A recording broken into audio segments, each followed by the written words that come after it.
পরিসংখ্যান অফিসের সর্বশেষ জরিপ অনুযায়ী কক্সবাজারের জনসংখ্যা ২৮,২৩,২৬৬ জন। তার উপর ১০ লাখেরও বেশি রোহিঙ্গা। পর্যটন নগরী হওয়ায় প্রতিদিন হাজার হাজার পর্যটকও অবস্থান করে এখানে। এত বিপুল সংখ্যক মানুষের চিকিৎসার একমাত্র ভরসাস্থল কক্সবাজার সদর হাসপাতাল। এই হাসপাতালের ধারণ ক্ষমতা ২৫০ শয্যা হলেও প্রতিদিন ভর্তি থাকে ৬০০ থেকে ৮০০ জন রোগী।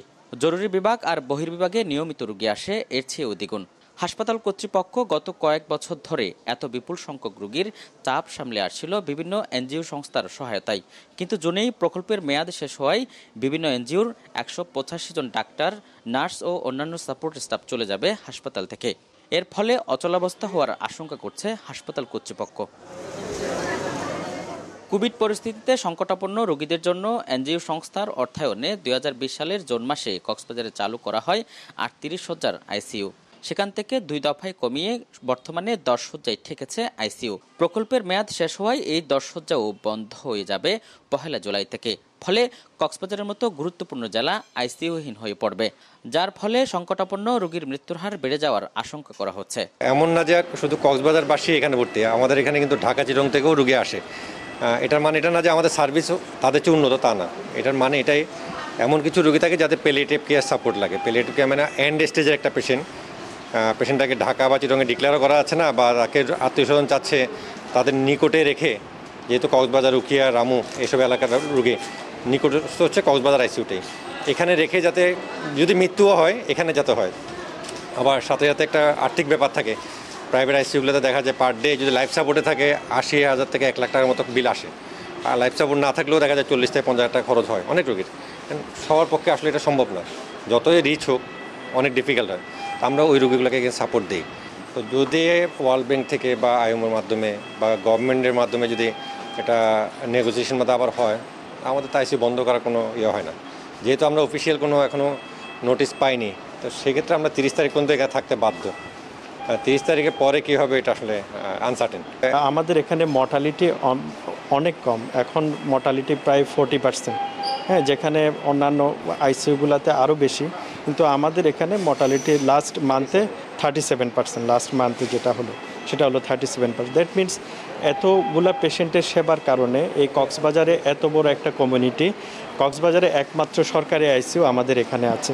যদি কোনো কারণে হ্যাম্পার্ড হয়, এটা যদি কোনো কারণে বন্ধ হয়ে যায়, তাহলে এইসব রুগীগুলার সেবা পাবে না। আলটিমেটলি এই রুগীগুলার সেবা না পেয়ে হয়তো মৃত্যুবরণ করবে। শুধু আইসিইউ নয়, সারা দেশের জন্য মডেল এই হাসপাতালের জরুরি বিভাগও মারাত্মক সংকটে পড়বে। জরুরি বিভাগে প্রতিদিন গড়ে ৫০০ থেকে ৬০০ জন রোগী সেবা দেওয়ার জন্য বর্তমানে ১২ জন ডাক্তার সহ অন্তত ৬০ জন নার্স ও সাপোর্ট স্টাফ রয়েছে। সেখান থেকে ৬ জন ডাক্তার ও ২৯ জন সাপোর্ট স্টাফ চলে যাবে, যার ফলে সেবার পরিমাণ অর্ধেকে নেমে আসবে জরুরি বিভাগে। হাসপাতাল কর্তৃপক্ষ বলছে সরকারি জনবলেও ব্যাপক ঘাটতি রয়েছে। সরকারি ডাক্তার, নার্স ও অন্যান্য কর্মকর্তা কর্মচারীর ২৩২ জনের মধ্যে ৪৪ জনের পদশূন্য রয়েছে। একদিকে এনজিওর প্রকল্পের মেয়াদ শেষ, অন্যদিকে সরকারি পদশূন্য, সব মিলিয়ে সেবা খাতে বড় ধরনের বিপর্যয় নেমে আসার আশঙ্কা করা হচ্ছে।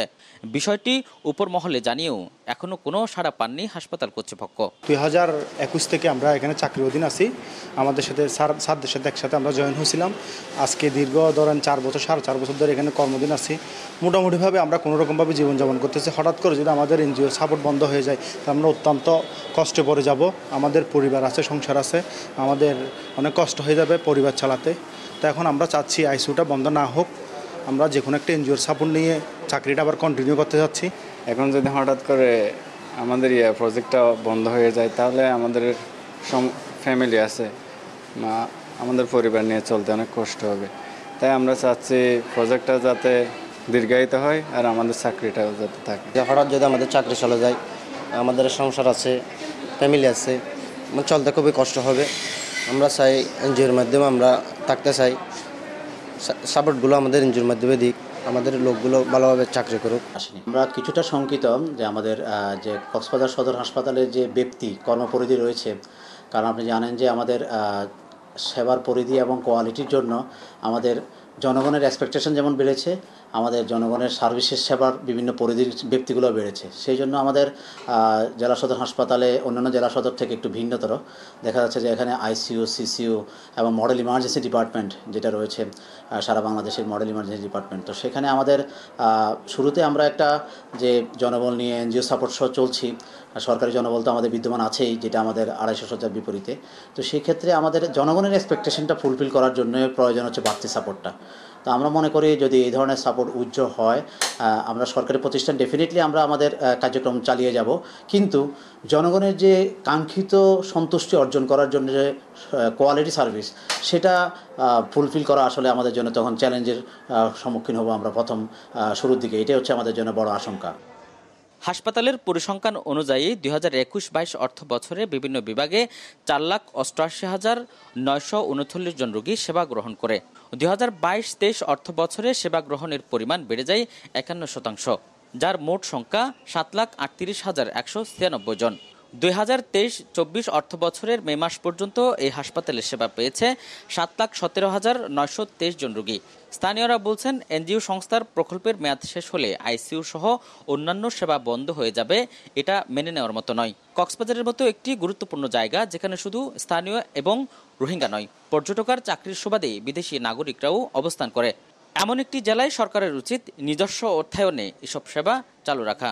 এখন যখন বন্ধ হয়ে যাওয়ার উপক্রম হলে তাহলে তো অনেক সেবা প্রার্থী তাহলে সেবা থেকে বঞ্চিত হবে। সেটা যেহেতু না হয়, আমরা সবসময় যারা সংশ্লিষ্ট সংস্থা আছে তাদেরকে আমরা বলবো যে এই ইউনিটগুলো যেন এখানে চলমান থাকে, এনজিও ছাড়াও যেন সরকারি অর্থায়নে সামনে যেহেতু আরেকটি বাজেটের বিষয় আছে, সেই বাজেটে যেন এইখানে আরও বেশি করে বরাদ্দ দিয়ে সদর হাসপাতালের আইসিইউর মতো একটা সংকটাপন্ন যে সেক্টর, সেখানে যেন আমাদের সার্ভিসটা চালু থাকে, সেবাটা চালু থাকে। এবং অন্যান্য সেক্টরগুলোতে যেহেতু আমাদের এখন নতুন সদর হাসপাতালে অনেক সেবা পাওয়ার সুযোগ থাকবে। তবে আমাদের সবচেয়ে দীর্ঘদিনের প্রত্যাশাতে যে মেডিকেল কলেজটি দ্রুত সময়ে চালু হবে, এখন যদি দ্রুত সময়ে মেডিকেল কলেজটি চালু হতো হয়তো এই সংকটটা সৃষ্টি হতো না নতুন করে।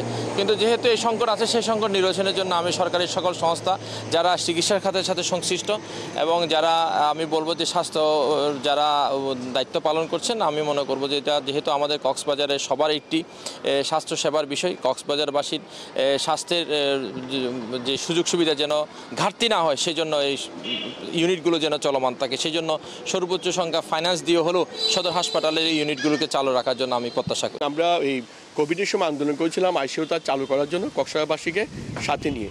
এটি আমরা হুস কমিটির টাকা এটি করা হয়। আমি মনে করি এটি বন্ধ করা কখনো উচিত না। হুস কমিটি 25% হিচ্ছে আদায় করে এটিকে চালু রাখতে হয়। পাশাপাশি আমার মনে হয় যদি এনজিও চলে যায়, সরকারের এটি করা উচিত, কারণ কক্সবাজার এখন একটি মাল্টিপল জেলা, এখানে সারা পৃথিবীর সারা বিশ্বের মানুষ এখানে এসে থাকে এবং পর্যটকরা থাকে। মানুষ এখানে বিভিন্নভাবে এই আইসিইউর মাধ্যমে উপকৃত হচ্ছে।